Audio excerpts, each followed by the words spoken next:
Sejam todos bem-vindos. Eu sou o professor Gil Renato. Eu serei o professor de Física de vocês durante esse ano letivo de 2021. Vocês, a partir de agora, estarão aprendendo conteúdos de Física relativos ao primeiro ano. Vocês estavam até então num nivelamento ainda com conteúdos do ano anterior. Realmente nós estamos vivendo, devido a essa pandemia, algo ímpar, e todos vocês já perceberam a seriedade e as dificuldades.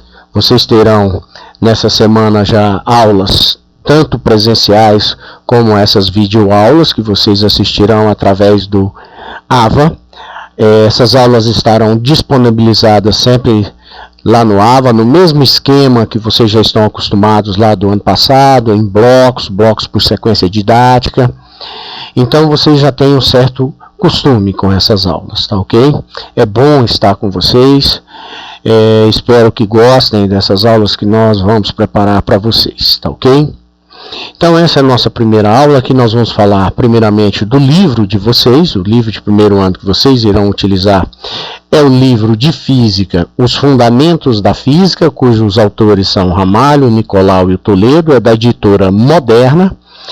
Essa imagem aqui é a imagem da capa do livro. Esse livro ele tem 3 partes, parte 1, parte 2 e parte 3. Sendo que a parte 1 é a nossa parte inicial e praticamente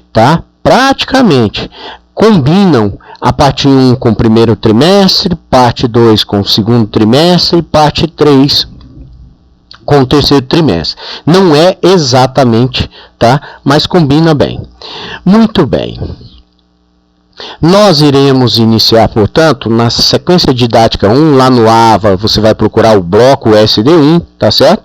E tem a ver com a física como ciência, tá lá no PED, no plano de execução didática. Nós vamos falar aí da física como ciência, nessa nossa primeira aula, é o seu primeiro contato. O ano passado vocês tinham uma matéria de ciências naturais, né? Mas vocês não tinham um professor de física, você tinha lá professores de química e biologia, tá? Na sua maioria professores de biologia, mas vocês não tiveram ainda o primeiro contato com a física. E a física é uma matéria que essencialmente ela está na área de exatas e ela exige que vocês tenham um certo conhecimento de matemática, né? Se você já tem facilidade em matemática, você vai ter facilidade na física. Se não, paciência, tá? Vai fazendo tudo com calma que vai dar tudo certo. Vamos lá. Bem, o despertar para a física.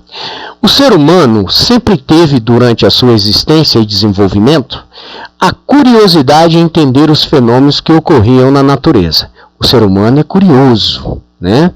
Então ele está sempre ali bisbilhotando, querendo ver. Olha só que legal, essa aqui é minha filha, tá, pessoal? Ela tem 7 anos. Eu tirei essa foto para colocar aqui. Ela também é muito curiosa, me pergunta muito e eu tenho muito prazer em explicar as coisas para ela fisicamente. Ela não entende muito ainda não, mas já está aprendendo algumas coisas. Vamos lá.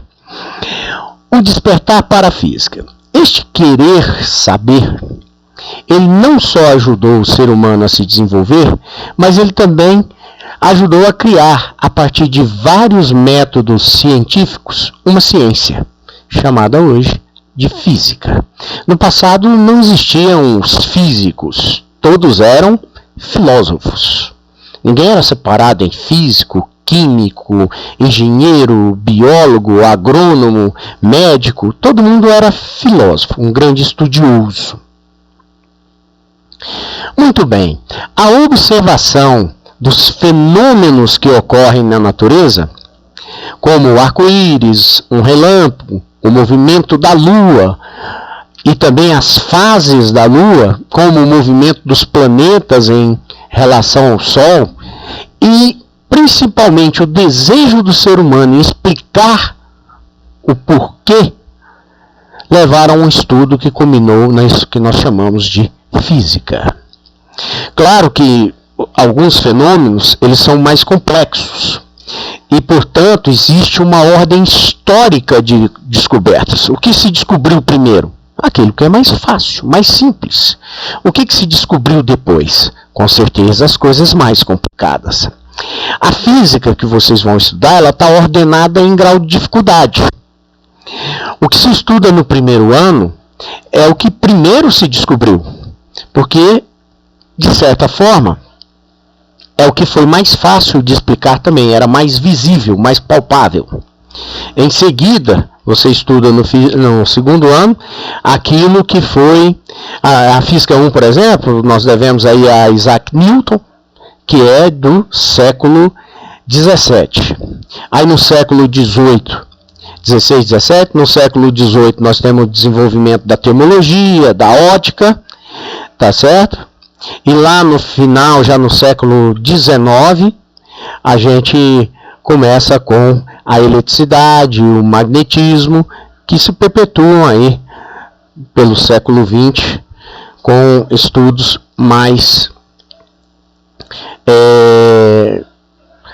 vamos dizer assim, complicados, né? Eu tenho aqui então as imagens de Newton, eu tenho a imagem de Galileu e Albert Einstein, ok? Na verdade aqui são as imagens de Newton, Rutherford e Albert Einstein. A palavra física, ela deriva do grego physis, que significa natureza. Definimos física como a ciência que estuda os fenômenos naturais. Ainda há muito a ser explicado, porque nem tudo ainda foi detalhadamente explicado. Nós não temos o conhecimento do tudo. Por isso, a física ela não é uma matéria totalmente fechada. A física ela continua aberta, a cada dia ela é construída, novas descobertas, novas pesquisas aumentam os conhecimentos. Ela é tão composta de fenômenos naturais, variados e desconhecidos, que ela se abre em vários ramos, em várias linhas de pesquisa. Um desses ramos da física nós separamos como a física do primeiro ano. Chamamos de Física 1. É a mecânica, que se divide em cinemática e dinâmica. A cinemática e dinâmica é praticamente a cinemática, o estudo dos movimentos, sem levar em consideração as suas causas, e a dinâmica, o estudo dos movimentos, levando em consideração as suas causas. Então, a mecânica, no geral, significa o estudo dos movimentos. Cinemática, sem considerar as causas, dinâmica, levando em consideração as suas causas. Então, aqui na cinemática, nós vamos estudar a velocidade, aceleração, deslocamento, um pouco sobre vetores. Aí, na dinâmica, nós começamos a estudar a causa do movimento. E a causa de um movimento é, geralmente, uma força. Força que, pela segunda lei de Newton, nós vamos ver lá na frente, equivale ao produto da massa pela aceleração do corpo. Então, a mecânica ela foca nos movimentos. E o que é importante? É importante o deslocamento, a velocidade, o tempo, as unidades principais. Por isso ele é chamado de MKS, metro, quilograma e segundo. Interessa para nós a unidade de comprimento, de tempo e de massa. MKS, metro, quilograma e segundo. Bom, lá na Física 2, no segundo ano, vocês vão estudar a termologia, ondas e ótica. Isso aqui, como eu havia dito lá anteriormente, foram descobertas e houve um grande avanço muito depois das descobertas sobre os movimentos por Newton e Galileu. Então, segue uma sequência histórica de dificuldade. É mais difícil compreender os efeitos da termologia, ondas e óptica? Sim, porque o homem demorou um pouco mais para estudá-los. Mas, no caso do ensino, aprender sobre ele agora que nós conhecemos, eu, por exemplo, acho o estudo da termologia, onda e óptica muito mais fácil do que o estudo da mecânica. O estudo da mecânica, ele determina o maior grau de reprovação dos 3 anos. O maior índice de reprovação ocorre no primeiro ano do ensino médio, na física. Porque a mecânica é o seu primeiro contato com a física, você ainda não está familiarizado, habituado com a linguagem física, que exige muito da matemática. Mas não fiquem assustados, não. Dá um pouquinho de trabalho para aprender? Dá muito trabalho. Mas é só você exercitar. Física se aprende através de exercícios, resolução de exercícios. E o outro ramo que a gente estuda lá em Física 3, no terceiro ano, é a eletricidade e magnetismo. Esse foi o último dos ramos aí do ensino médio que vocês vão estudar a ser descoberto. É o mais complicado, é o menos palpável, né? Nós temos aqui a imagem de uma cidade e um raio que foi capturado, uma imagem realmente muito bonita. Muito bem. Tudo na natureza, e isso é muito lindo, é constituído de átomo. Essa palavra vocês já devem ter ouvido falar aí o ano passado, e na verdade há vários anos, né? Hoje já se tem um certo conhecimento sobre o átomo que não se tinha há alguns anos ou séculos atrás. O átomo é a menor divisão da matéria. Se você pensar o seguinte, ó, eu vou pegar aqui, por exemplo, um mouse, tá certo? Eu vou pegar esse mouse e o que eu vou fazer com ele? Eu vou cortar ele no meio. Uma das metades eu jogo fora e a outra metade eu vou fazer o seguinte, eu vou cortar a outra metade que sobrou no meio de novo e vou jogar novamente uma metade fora. Eu vou ficar fazendo esse processo em sequência. Cortando, jogando uma metade fora. Cortando, jogando uma metade fora. Vai chegar uma hora que eu não tenho mais como cortar isso no meio. Isso acontece quando você chega no átomo. Ele deixa de ser divisível. Por uma divisão simples de cortar ao meio. Você pode dividir o átomo, isso não é uma divisão, isso é uma fissão atômica. Aí já são outros 500, tá? Muito bem. Os átomos, em sua maioria, né, eles possuem 3 partículas formadoras: os prótons, os nêutrons e os elétrons. As diferentes quantidades entre eles constituem os diferentes elementos químicos existentes na tabela periódica. Então aqui eu tenho um átomo, a sua característica é de possuir um núcleo, onde geralmente ficam os prótons e os nêutrons, e ao redor desse núcleo, em órbitas elípticas, giram os elétrons. Naquelas camadas K, L, M, N, O, P de Linus Pauling. Não sei, infelizmente esse contato direto às vezes faz falta, porque eu não sei o que vocês aprenderam o ano passado, se tiveram aí uma aula sobre tabela periódica, né?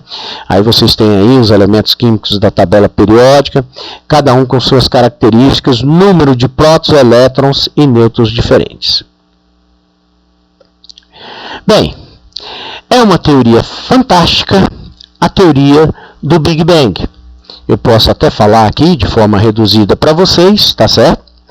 Mas tudo se originou, a origem do universo, tudo aconteceu, e lá no passado, há mais de 15 bilhões de anos, toda a matéria existente no universo, ela estava livre de espaços vazios e, portanto, ela ocupava um espaço equivalente ao de uma bolinha de tênis.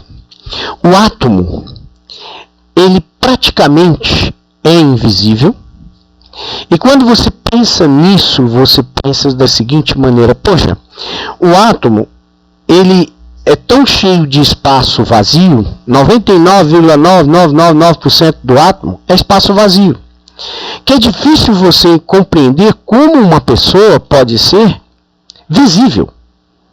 Porque ela era para ser transparente. Porque o espaço que ela ocupa é extremamente pequeno se você despreza os espaços vazios que existem entre dentro desse corpo, entre átomos e dentro do próprio átomo, tá? Isso é um pouco complexo? Mas é fácil de entender se você conhece o átomo. Olha só, o átomo ele possui, como a gente viu aqui na figurinha, um núcleo. Em torno desse núcleo você tem os elétrons girando. Mas olha só, quando você pensa num átomo e pensa em dimensões, para que você possa entender, se o átomo, se o próton for do tamanho de uma bola de futebol, você aumentando ele em número de vezes proporcional, de modo que ele chegue a ficar do tamanho de uma bola de futebol, o elétron vai ficar cerca de 2.000 vezes menor. E no campo de um átomo, ou seja, aquilo que o átomo ocupa, equivale a você ter a bola de futebol no centro do estádio Nilson Nelson e o elétron girando lá na arquibancada. O resto é totalmente espaço vazio. Então, se o átomo é isso, e você é formado, constituído por uma quantidade muito grande de átomos, mesmo assim, se você tira os espaços vazios, você desaparece. Você não fica visível a olho nu. Para você entender isso, é só pensar que tudo que existe no universo, se você tirar os espaços vazios, cabe numa bolinha de tênis. É fantástico isso. Aí você fala, mas como pode tudo isso? Se você pensar na rede de um gol, onde a bola não consegue atravessar, aquela rede ela tem mais espaços vazios do que preenchido. E no caso do átomo, ou no caso de uma massa, de uma matéria, os átomos são como aqueles nós que existem em cada gol. Só que um nó ao outro, lá no caso do gol, é ligado por uma linha. No caso dos átomos, eles são ligados por interações, por forças de atração, por energia.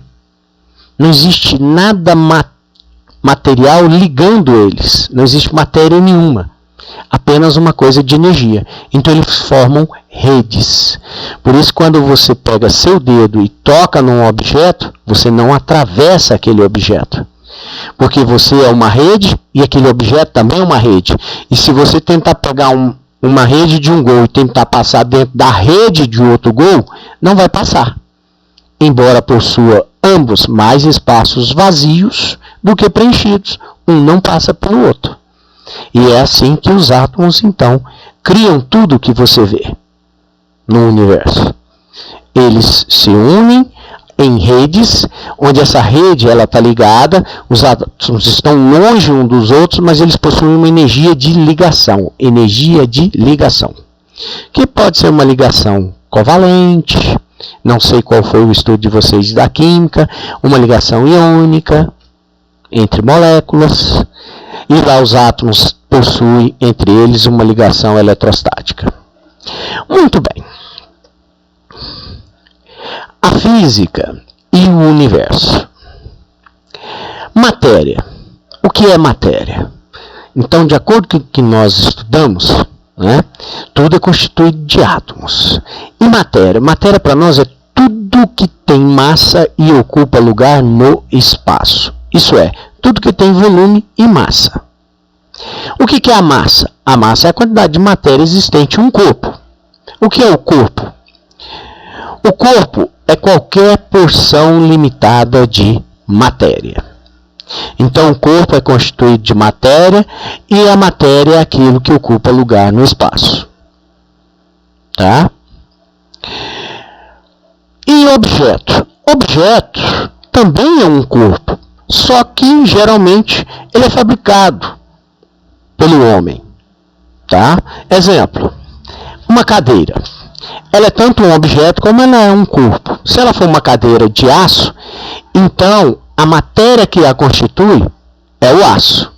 Se ela tem lá 5 kg de massa, essa é a quantidade de matéria existente nesse objeto. 5 quilogramas, a massa desse objeto.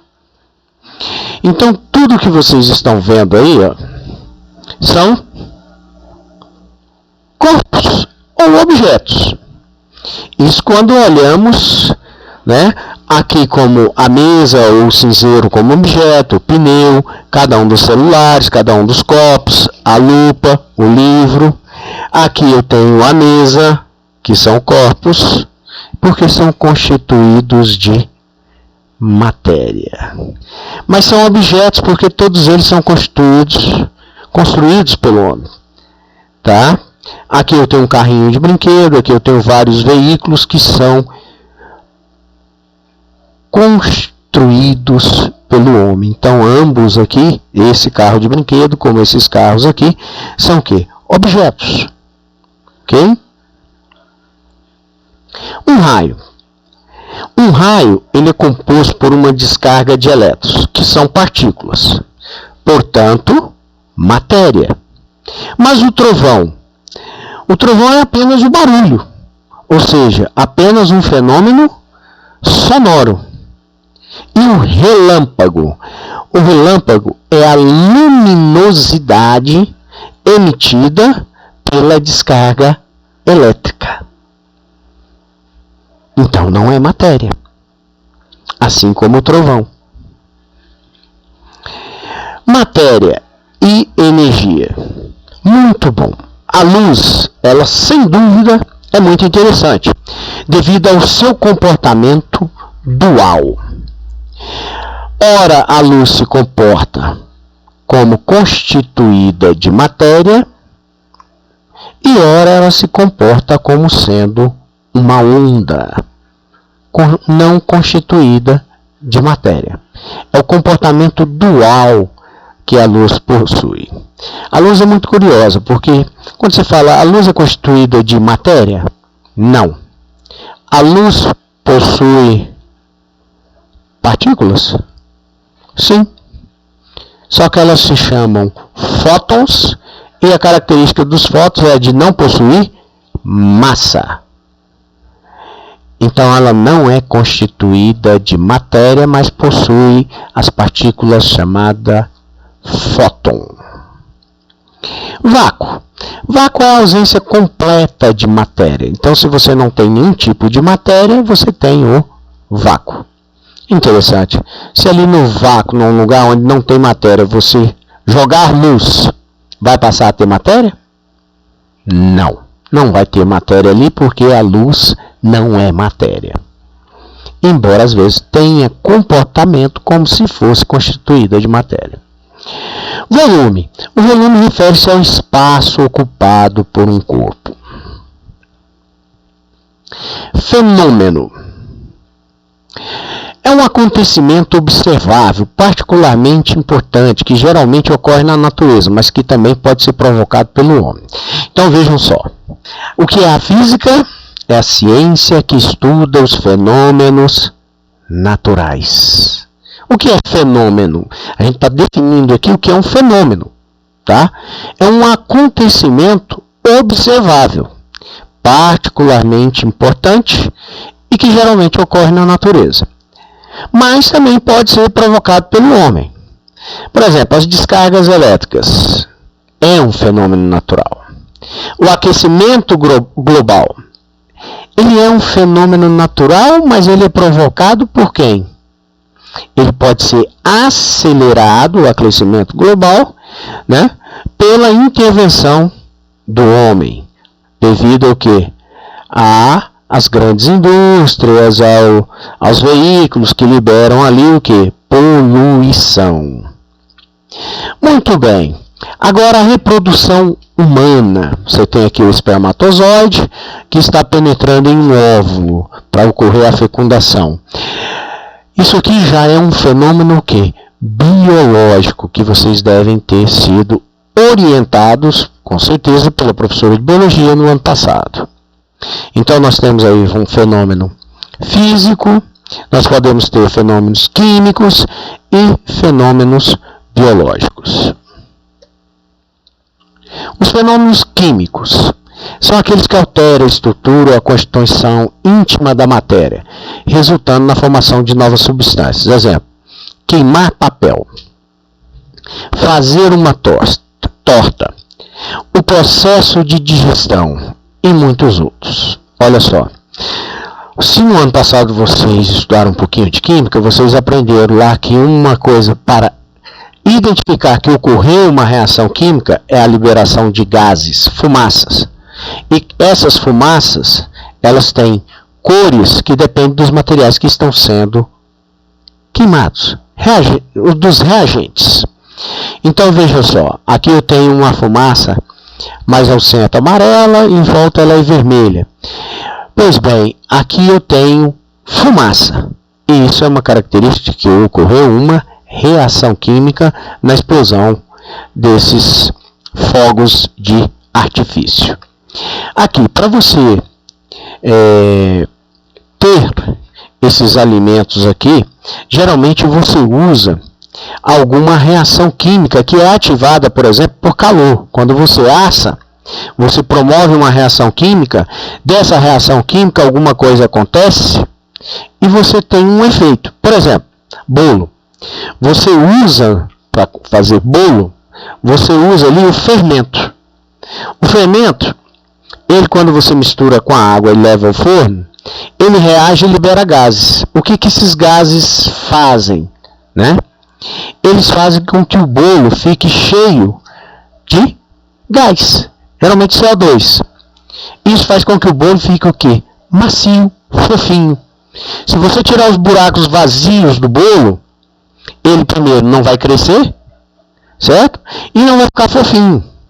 Vai ficar tipo macento. Ele não fica gostoso. Lá na sua barriga você tem aquele ácido biliático, tá? E quando você ingere os alimentos, aquele ácido reage com os alimentos. É uma reação química que ocorre ali no seu estômago. Os fenômenos físicos, tá? Você pode considerar como toda e qualquer ocorrência física que seja observável e que esteja relacionada com a matéria, energia ou espaço-tempo e que não alterem a estrutura íntima da matéria, que não haja uma mudança nas moléculas, melhor dizendo. Por exemplo, uma descarga elétrica, ela trata-se apenas do movimento de elétrons de um ponto para outro. A força da gravidade, interessantíssimo a força da gravidade. E trata-se do quê? Trata-se da atração entre corpos que possuem massa. A Terra tem uma massa muito grande e atrai tudo que possui massa. Eletrização tem a ver com excesso de elétrons ou falta de elétrons, mas você não muda molécula nenhuma dos corpos envolvidos, tá ok? Então tudo isso são fenômenos físicos. Substância é uma palavra que você usa muito e é para diferenciar as espécies de matéria. Por exemplo, água é uma substância, ferro é uma substância, alumínio, vidro, prata, areia, tudo são substâncias. E vários corpos, como tesoura, alicate, prego, tudo isso são corpos ou objetos. São constituídos de uma mesma substância. Aço, por exemplo. Tá? Muito bem. As nossas aulas, então, elas terão somente 30 minutos de acordo com o que está acontecendo atualmente. Então, nós vamos encerrar a nossa aula, porque nós estamos chegando exatamente no final, completando esses 30 minutos. Bom, pessoal, eu espero que a gente tenha um bom ano, que as coisas, com muita fé em Deus, possam melhorar em relação a essa pandemia e a gente possa normalizar e voltar a ter não só as aulas presenciais com tranquilidade, mas continuar com esse ensino à distância que também estamos aprendendo e que funciona muito bem, mas trabalhando, né, sem pressão, sem obrigação e sem medo. Tá? Um grande abraço para vocês e até a nossa próxima aula.